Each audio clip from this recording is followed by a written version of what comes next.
ब्रह्म राक्षस की कहानी बहुत समय पहले एक छोटे से गांव में एक पुराना वीरान हवेली थी। लोग कहते थे कि इस हवेली में ब्रह्म राक्षस का वास है। इस राक्षस का जन्म एक तांत्रिक के श्राप के कारण हुआ था।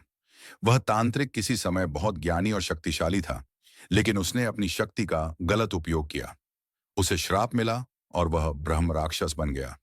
गांव वाले दिन में उस हवेली के पास जाने से भी डरते थे। रात के समय हवेली से अजीब आवाजें और चीखें आती थीं। कहते थे कि वह ब्रह्म राक्षस लोगों की आत्माओं को पकड़कर अपनी शक्ति बढ़ाता है। कई गांव वाले अपनी बहादुरी साबित करने के लिए हवेली में गए, लेकिन कभी वापस नहीं लौटे।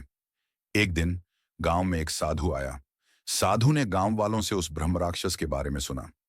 साधु ने कहा, इस ब्रह्म राक्षस की मुक्ति का समय आ गया है, लेकिन इसके लिए मुझे हवेली में जाना होगा। गांव वाले डरे हुए थे, लेकिन साधु ने उन्हें समझाया कि वह तंत्र मंत्र और ज्ञान में माहिर है।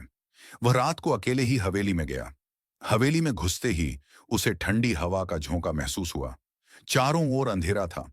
तभी एक भयानक गर्जना हुई और ब्रह्म राक्षस उसके सामने प्रकट हुआ। उसका चेहरा विकराल था, आंखें अंगारे जैसी जल रही थीं और उसके लंबे नाखूनों में खून के निशान थे। साधु ने मंत्रोच्चार शुरू किया। ब्रह्म राक्षस चिल्लाया, तुम्हें यहां आने की हिम्मत कैसे हुई? मैं तुम्हें जीवित नहीं छोड़ूंगा। साधु ने शांतिपूर्वक कहा, मैं तुम्हारी मुक्ति के लिए आया हूं। तुम्हारा श्राप अब समाप्त हो सकता है। ब्रह्म राक्षस हंसा, मुक्ति? मैं इसे नहीं चाहता। मुझे अपनी शक्ति चाहिए। साधु ने अपनी माला से एक विशेष मंत्र पढ़ा और उसे ब्रह्म राक्षस की ओर फेंका। ब्रह्म राक्षस ने चिल्लाते हुए कहा, नहीं, यह मुझे कमजोर कर रहा है। उसकी शक्ति कम होने लगी और उसके शरीर से धुआं निकलने लगा। साधु ने कहा, यह तुम्हारी आत्मा की शुद्धि का समय है। अब तुम्हें अपने पापों का प्रायश्चित करना होगा।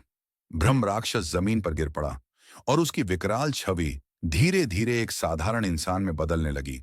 अब वह एक वृद्ध तांत्रिक के रूप में था, जो अपने के पर पछता रहा था।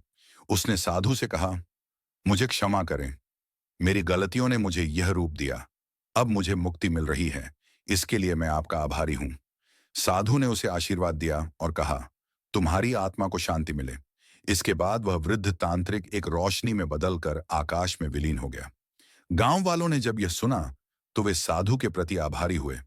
हवेली अब एक शांतिपूर्ण स्थान बन गई थी और ब्रह्म राक्षस की कहानी गांव में हमेशा के लिए एक चेतावनी बनकर रह गई कि शक्ति का गलत उपयोग विनाशकारी हो सकता है।